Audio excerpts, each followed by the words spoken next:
नमस्कार दोस्तों, आइए बात करते हैं यूएस में चल रहे ब्लैक लाइव्स मैटर प्रोटेस्ट के बारे में। क्यों ये प्रोटेस्ट शुरू हुए, कौन से सोशल इश्यूज को ये प्रोटेस्ट हाईलाइट करते हैं, दोनों साइड्स की यहां पर क्या राय है, जो प्रोटेस्टर्स हैं और जो प्रोटेस्टर्स के अगेंस्ट लोग हैं, दोनों के पर्सपेक्टिव्स में आपको इस वीडियो में बताऊंगा। और मोर इंपॉर्टेंटली मैं आपको इस वीडियो में बताना चाहूंगा कि क्या हम इंडियंस इन प्रोटेस्ट से सीख सकते हैं। आइए जानते हैं। 25 मई 2020 की बात है। अमेरिका में जॉर्ज फ्लॉयड नामक एक आदमी को पुलिस के द्वारा अरेस्ट किया गया जब वो एक ग्रोसरी स्टोर में फर्जी $20 का नोट इस्तेमाल कर रहे थे। तो जिस पुलिस ऑफिसर ने फ्लॉयड को अरेस्ट किया उसने बहुत ही बेरहमी से और ब्रूटल तरीके से फ्लॉयड को ट्रीट किया।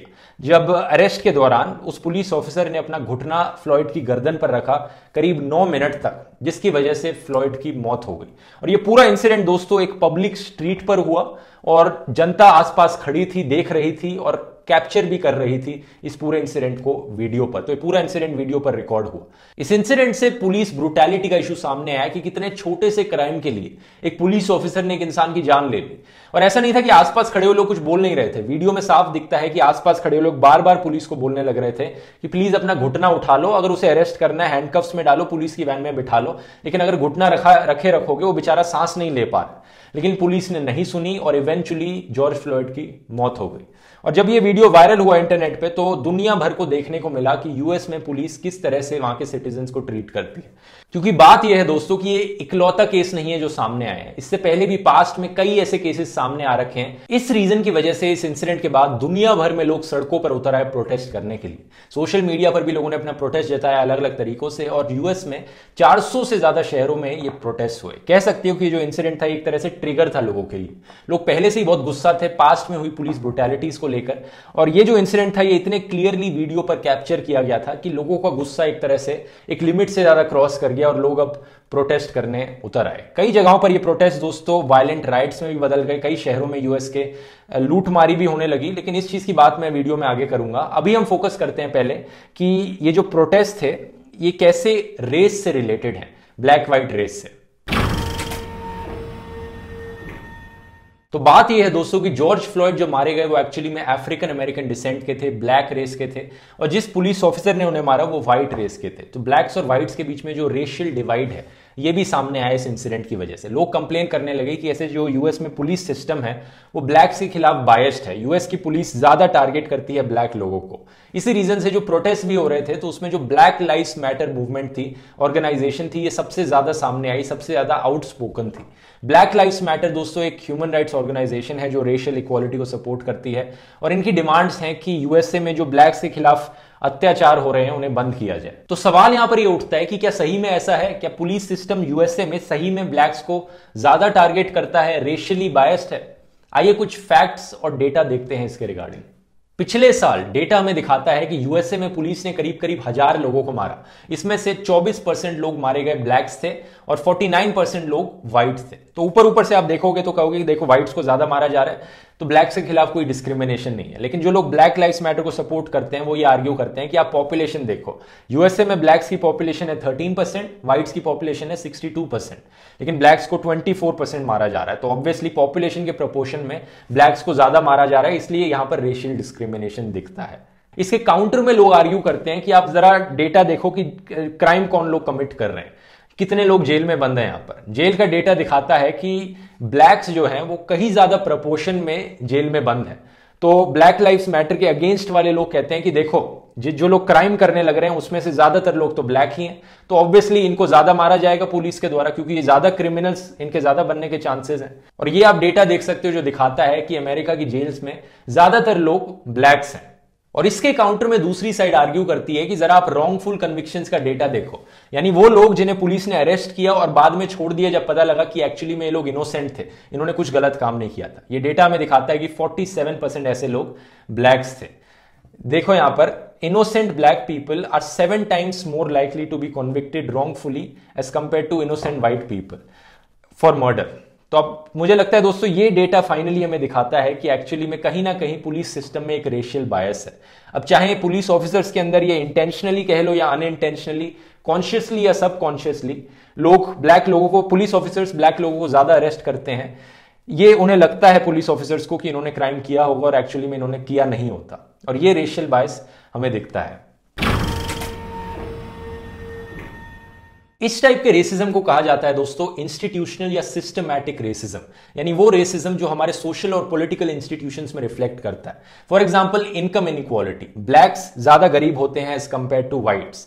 एम्प्लॉयमेंट, ब्लैक्स ज्यादा अनएम्प्लॉयड होते हैं as compare to whites. Housing, blacks ज्यादा बेघर होते हैं as compare to whites. Health care, political power, ज्यादातर पॉलिटिशियंस यूएसए में व्हाइट्स हैं as compare to blacks, even as a proportion of the population भी मैं बात कर रहा हूं यहां पर। एजुकेशन, ब्लैक्स ज्यादा कम एजुकेटेड होते हैं एज कंपेयर टू व्हाइट्स। तो ये जो रेसिज्म है ये हर एस्पेक्ट में रिफ्लेक्ट करता है और इसके कई रीजंस हो सकते हैं। इसका सबसे बड़ा रीजन है मेरी राय में दोस्तों यूएस की हिस्ट्री। यूएस की ज्यादातर हिस्ट्री में आज से 100-200 साल पहले ब्लैक्स को एज स्लेव्स ट्रीट किया जाता था, एज स्लेव्स यूज किया जाता था, उन्हें वोटिंग राइट्स तक नहीं मिलते थे।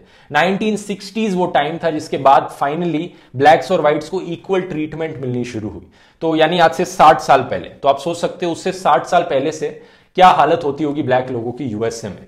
इसी रीजन की वजह से दोस्तों जो आज के दिन ब्लैक लोग हैं उनके जो एंसेस्टर्स हैं वो इतनी बेकार कंडीशंस में रहे हैं कि उनके पास कोई हाउसिंग नहीं है, कोई प्रॉपर्टी नहीं थी, ना कोई घर ना कोई जमीन होने से जो एंसेस्ट्रल वेल्थ होती है generation over generation carry over होती है कि आपके परदादा आपके दादा को दें, आपके दादा आपके पापा को, आपके पापा आपको दें, जो घर उन्होंने इतने सालों से ओन कर रखा है या फिर जमीन जो उनके पास है और उस जमीन को बेच के आप पैसे कमा सकते हो।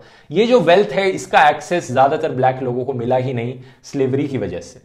इसीलिए दोस्तों आज के दिन ज्यादातर ब्लैक लोग गरीब हैं क्योंकि कोई कैरी ओवर वेल्थ नहीं होते आई उनके पास। और सेम केस है एजुकेशन अपॉर्चुनिटीज का, हेल्थ केयर अपॉर्चुनिटीज का, जिसकी वजह से आज ये जो डिवाइड है, रेशियल डिवाइड है, ये इंस्टीट्यूशनली हमें दिखता है। सेम सिचुएशन हम देख सकते हैं दोस्तों इंडिया में कास्टिज्म को लेकर। इंडिया में जो लोअर कास्ट लोग हैं उनके दादाओं परदादाओं को कभी अपॉर्चुनिटी नहीं मिली कि वो जमीन खरीद पाए, घर खरीद पाए, इसलिए जो एंसेस्ट्रल वेल्थ ट्रांसफर होती आती है जनरेशन ओवर जनरेशन वो उन्हें नहीं मिल पाई। इसी रीजन की वजह से दोस्तों आज हम देख सकते हैं अलग अलग कास्ट को लेकर इंडिया में इनइक्वालिटीज मौजूद हैं, इनकम को लेकर, एम्प्लॉयमेंट को लेकर, एजुकेशन लेवल को लेकर, हेल्थ केयर को लेकर। और ये इनइक्वालिटीज आज के दिन अगर प्रेजेंट हैं, इसी की वजह से हम देख सकते हैं कि लोगों के अंदर रेशियल बायसेस आते हैं, कास्टिज्म को लेकर बायसेस आते हैं। कि यूएसए में आज एक पुलिस ऑफिसर को लगता है कि एक ब्लैक इंसान ज्यादा क्राइम कमिट कर सकता है, ज्यादा चांसेस है कि उसने क्राइम कमिट किया होगा। ये बायसेस को हमें एक्नॉलेज करना होगा, देखना होगा कि हमारे अंदर क्यों आ रहे हैं, इनकी रूट कॉजेज क्या है ये बायसेस आने की। रेस को लेकर हो, चाहे कास्ट को लेकर हो, चाहे रिलीजन को लेकर हो। रिलीजन को लेकर अगर एक सिमिलर एग्जांपल मैं आपको बताऊं इंडिया में, तो सीएसडीएस ने पिछले साल एक सर्वे किया था 12,000 पुलिस ऑफिसर्स को लेकर 21 इंडियन स्टेट्स में। उनसे पूछा गया था कि क्या आपको लगता है कि मुस्लिम लोग ज्यादा क्राइम कमिट करते हैं एज कंपेयर टू बाकी इंडिया में लोग जो हैं। और 50% से ज्यादा पुलिस ऑफिसर ने कहा था कि हाँ हमें लगता है मुस्लिम लोग ज्यादा are naturally more likely to commit crimes. तो आप सोच सकते हो अगर इस टाइप के बायसेस इंडियन पुलिस के अंदर मौजूद हैं तो ये उनके एक्शंस में भी रिफ्लेक्ट करेंगे। अगर यहां पर कोई क्राइम हुआ होगा और यहां पर एक हिंदू सस्पेक्ट होगा और यहां पर एक मुस्लिम सस्पेक्ट होगा तो उस पुलिस ऑफिसर के माइंड में ऑटोमेटिकली शक जाएगा कि ज्यादा चांसेस है यहां पर मुस्लिम ही चोर निकलेगा, उसे ही पकड़ना चाहिए हमें यहां पर। और इससे रॉन्गफुल कन्विक्शंस के चांसेस बढ़ेंगे, जैसा हमने ब्लैक्स और व्हाइट्स के केस में देखा कि ब्लैक्स को कितने ज्यादा 7 times more likely to be wrongfully convicted as compare to whites. Same situation आएगी। तो हमें इन बायसेस को एक्नॉलेज करना बहुत जरूरी है और देखना बहुत जरूरी है कि इससे क्या हो रहा है, इवेंचुअली क्या कॉन्सिक्वेंसेज हो रहे हैं इसके। और अगर मैं इन जनरल रेसिज्म की बात करूं इंडिया में, तो आप लोग तो जानते ही हैं दोस्तों कि क्या हालत है हमारे देश में रेसिज्म को लेकर। किस तरह से लोगों को ट्रीट किया जाता है जो अलग स्किन कलर के होते हैं, थोड़े से ज्यादा ब्लैक होते हैं, थोड़े से ज्यादा व्हाइट होते हैं, तो किस तरह से उन्हें प्रेफरेंस दी जाती है मैट्रिमोनियल वेबसाइट्स में, फेयरनेस स्क्रीम्स को ले लो आप। और जिस तरह की भाषा का लोग इस्तेमाल करते हैं आपके फैमिली सर्कल में, आपके दोस्तों में भी आपने इस तरह की भाषा बहुत सुनी होगी। ओ कालू, और सुनो कालिए, जरा वो कल्लन। अबे कालू क्या हाल है? कोयले कहां जा रहा है इतना चमक के? सुनो काली से आई भाई, तू रात में घरों से बाहर मत निकला कर, बच्चे डर जाते हैं। और भाई मद्रासी, भाई ये सारे हफ्सी ऐसे होते हैं। वैसे इस वीडियो के लिए दोस्तों अब आप शुभम को ब्लेम करना मत शुरू कर देना। ये वीडियो उसने बस दिखावे के लिए, एक शीशा दिखाने के लिए बनाया कि लोग किस तरह से बात करते हैं, वो खुद से ये चीजें मीन नहीं करता है। लेकिन आप देख सकते हैं कि किस तरह का ओपन और ब्लेटेंट रेसिज्म है जो हमारी सोसाइटी में एग्जिस्ट करता है। और इसे रोकने का सबसे अच्छा तरीका है दोस्तों कि हम अपने घर में शुरुआत करें। अपने फ्रेंड सर्कल में, अपने फैमिली सर्कल में, अपने जो लोग इस तरह की भाषा का प्रयोग करते हैं उन्हें क्रिटिसाइज करके, उनसे डिसएग्री करके आप उन्हें कन्फ्रंट करें कि इस तरह की भाषा का यूज करना सही नहीं है। और जो उनके अंदर रेशियल बायसेस एग्जिस्ट करते हैं उन्हें पॉइंट आउट करना बहुत जरूरी है। ये कैसे किया जा सकता है, इसका एक रियल लाइफ एग्जाम्पल बहुत अच्छे से मौजूद है। इंस्टाग्राम पर मैंने वीडियो देखा दोस्तों, आप देखिए इस वीडियो को कि किस तरह से इस लड़की ने अपने पेरेंट्स को कन्फ्रंट किया और अपने पेरेंट्स को कहा कि देखो आप जो भाषा का इस्तेमाल कर रहे हो रेसिस्ट है, ये गलत है जो आप कह रहे हो और ये आपके अंदर के बायसेस हैं। No, shut up. No. Can you shut your mouth for a minute? No. Because I actually work in the ghetto. I see the people. Do you know why they're in that physically go and I position? see these people. Do you understand the systematic They and get all historical kinds reason of for why they're chances in that and position? They don't care. All they want to do is be ghetto. No. Yes, there's No. some that don't, and there's good people. No. And then there's most of them just want to suck off the system or do something bad like drugs or gangs. And that's all they They care have about. been oppressed. They have It not been doesn't given matter. the They same get the opportunities chances. you have Yes, had. they do, and there's plenty of black people. No, they There's don't, plenty of- Dad. there's plenty of And you not minorities. recognizing that as an issue is the reason why it's still continuing today. I see them all over. There's all kinds of successful people that are of color. It doesn't matter what color, brown, white. But it's a lot orange, harder for yellow. them to get to that It doesn't position. matter. When they do, they're fine. But there's always filthy animals. And that You're calling people of color black No. animals. You're calling them animals. I'm talking. You didn't let Are me you finish. kidding me? You didn't let me finish. That's not okay. talking about the No, trigger no part, matter what, too. that's not okay. मुझे लगता है हम सब लोग इस लड़की से बहुत इंस्पिरेशन ले सकते हैं कि किस तरह से हम अपने परिवार में अपने खुद के लोगों को कन्फ्रंट कर सकते हैं अगर हम कुछ गलत होते हुए देखते हैं तो। Do I need to show you a bunch of videos of cops attacking That's your protesters, problem. peaceful All you do protesters? is watch that Listen shit. to this. This is the number. You mean I'm informed and educated? You're not though. Yes, I You're am. one-sided informed. Mom, I was watching political stuff and you said to turn that off because you don't want to hear about it. Because That I'm means that sick I of am hearing educated it. on I it am and sick you of are not. hearing it. I'm sick of hearing it. The fact that you can have that ignorance, Really, ignorance for the majority is bliss. Okay, so- Ignorance for the minority So I'm is looking at statistics destruction. that are wrong. जब ये black life matters का protest popular होना शुरू हुआ तो एक और famous argument जो दूसरी साइड से सुनने को मिला वो ये था कि भाई ब्लैक लाइफ मैटर्स ही क्यों, तुम लोग व्हाइट लोगों की परवाह नहीं करते। मतलब यानी अगर कोई व्हाइट इंसान वहां मर रहा होता तो तुम्हें उसकी कोई परवाह नहीं थी, तुम लोग सिर्फ अपना ब्लैक लोगों की चिंता करते हो। हम तो कहेंगे ऑल लाइफ्स मैटर, तुम कहते हो सिर्फ ब्लैक लाइफ्स मैटर। ये एक आर्ग्यूमेंट है दोस्तों जो बहुत सुनने को मिला और इसके काउंटर में जो ब्लैक लाइफ मैटर्स वाले लोग थे वो ये कहते हैं कि हम ये नहीं कह रहे कि सिर्फ ओनली ब्लैक लाइफ्स मैटर, हम ये कह रहे हैं कि ब्लैक लाइफ्स मैटर, तुम लोग, हम ब्लैक्स पे इसलिए फोकस कर रहे हैं क्योंकि उन्हें हिस्टोरिकली गलत ट्रीट किया गया है। वो एक माइनॉरिटी है जो स्लेव्स बने रहे थे और आज के दिन भी एक रिप्रेस्ड पॉपुलेशन है, इसलिए हम ब्लैक लाइफ्स पे ज्यादा फोकस कर रहे हैं। जैसा आप इस फोटो में देख सकते हैं कि लड़की ने पोस्टर पकड़ रखा है कि हम ब्लैक लाइफ्स मैटर कह रहे हैं, ओनली ब्लैक लाइफ्स मैटर नहीं कह रहे। और इसके रिगार्डिंग एक बड़ी इंटरेस्टिंग कॉमिक भी मिली मुझे यहाँ पर ये, और जो एक तरह से आप पॉज करके आप वीडियो को देख सकते हैं, ये सिचुएशन को डिस्क्राइब करती है कि ब्लैक लाइफ्स मैटर क्यों बोला जा रहा है, ऑल लाइफ्स मैटर क्यों नहीं बोला जा रहा। एक तरह से सिचुएशन फेमिनिज्म वाली है कि फेमिनिस्ट कहते हैं कि हम जेंडर इक्वालिटी मांगते हैं, मेन और वुमेन के बीच में इक्वालिटी हो, लेकिन जो फेमिनिज्म नाम है वो अपने नाम के अंदर ही वुमेन को फेवर करता है। तो ये ब्लैक लाइफ मैटर्स वाली भी यही सिचुएशन है कि ब्लैक लाइफ मैटर्स वाले लोग कहते हैं हम रेशियल इक्वालिटी चाहते हैं, लेकिन इनके नाम में ही ब्लैक्स को ज्यादा फेवर किया जा रहा है। तो एक बड़ी इंटरेस्टिंग सिचुएशन है। और अगर मेरे से पूछा जाता कि मैं अपनी मूवमेंट का कोई नाम दूं तो मैं तो ऑब्वियसली एक ऐसा नाम चूज करता जो सबके लिए बैलेंस्ड हो, एक साइड को फेवर ना कर रहा हो। तो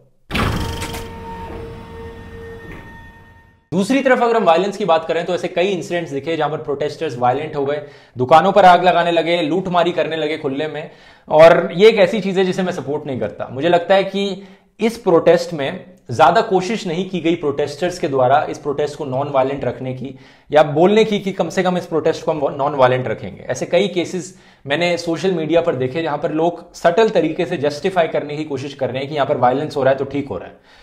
ये बिल्कुल सही नहीं लगा मुझे। एज कंपेयर करिए आप हांगकांग के प्रोटेस्टर से जो एक्स्ट्रा स्टेप ले रहे थे कि हम नॉन वायलेंट रहेंगे, हम बिल्कुल कोई वायलेंस नहीं करेंगे। ये एक बहुत बड़ा डिफरेंस था इस ब्लैक लाइफ मैटर्स प्रोटेस्ट में और हांगकांग प्रोटेस्टर्स में, मेरी राय में। लेकिन at the same time Hong Kong protesters की तरह यहां पर भी ऐसे कई केसेस देखने को मिले कि कुछ ऐसे लोग घुस गए प्रोटेस्ट में जो जानबूझकर वायलेंस करने लगे ताकि इन लोगों को बदनाम कर सके। ऐसे भी केसेस देखने को मिले कि व्हाइट लोगों को पकड़ा जा रहा है जो इस ब्लैक प्रोटेस्ट के अंदर घुसकर तोड़फोड़ करने लग रहे हैं। ऐसे भी केसेस देखने को मिले जहां पर पुलिस इन लोगों पर वायलेंट होने लग रही है, प्रोटेस्टर्स पर टीयर गैस फेंकने लग रही है, इन लोगों पर रबर बुलेट्स फायर करने लग रही है, तो पुलिस और भी ज्यादा ब्रूटल तरीके से इन पर क्रैकडाउन करने लग रही है। पॉलिटिकल कॉन्सिक्वेंस क्या निकला इस इंसिडेंट का? डोनाल्ड ट्रंप दोस्तों इस पूरे इंसिडेंट के दौरान सिचुएशन को कंट्रोल में करने की जगह, लोगों को शांत करने की जगह, लोगों को और भड़काने लग रहे थे। वैसे ही लोग इतने गुस्से में थे और ऐसे भड़काऊ चीजें बोल रहे थे डोनाल्ड ट्रंप, जिससे लोग और गुस्से में आ गए। इसी रीजन की वजह से डोनाल्ड ट्रंप की पॉपुलैरिटी नीचे गिर रही है आज के दिन। और पिछले कुछ महीने पहले, इस इंसिडेंट से पहले, जो डेमोक्रेटिक पार्टी के कैंडिडेट थे जो बाइडेन और डोनाल्ड ट्रंप, दोनों इक्वल थे 43% पे जो इलेक्शंस में इनकी ओपिनियन पोल्स चल रहे थे। अब इस इंसिडेंट के बाद डोनाल्ड ट्रंप की रेटिंग नीचे गिर गई है और जो बाइडेन की रेटिंग ऊपर आ गई है, तो उनके चांसेस ज्यादा बढ़ गए हैं अगला प्रेसिडेंट बनने के यूनाइटेड स्टेट्स के। अगर ये वीडियो आपको इन्फॉर्मेटिव और लॉजिकल लगा दोस्तों, इस वीडियो को शेयर कीजिए। और अगर आपको मेरा काम पसंद आता है, मुझे सपोर्ट कर सकते हैं patreon.com/ध्रुव राठी पर, या यूट्यूब पर एक मेंबर बन के ज्वाइन बटन क्लिक करके, ताकि ऐसे ही और वीडियोस मैं आपके लिए फ्यूचर में बनाता रहूं। चलिए दोस्तों, मिलते हैं फिर अगले वीडियो में।